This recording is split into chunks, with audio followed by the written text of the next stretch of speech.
Human Rights Watch has issued a strong appeal to SADC leaders, set to meet in Harare this August day.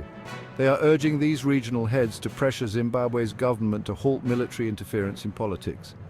The catalyst for this call?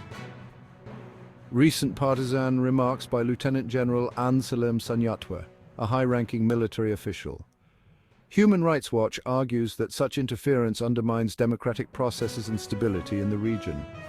They stress that SADC's leadership must take a firm stance to safeguard democracy and human rights.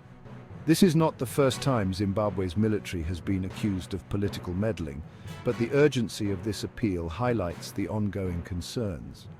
All eyes are now on the SADC summit in Harare. Will the regional leaders step up to the challenge?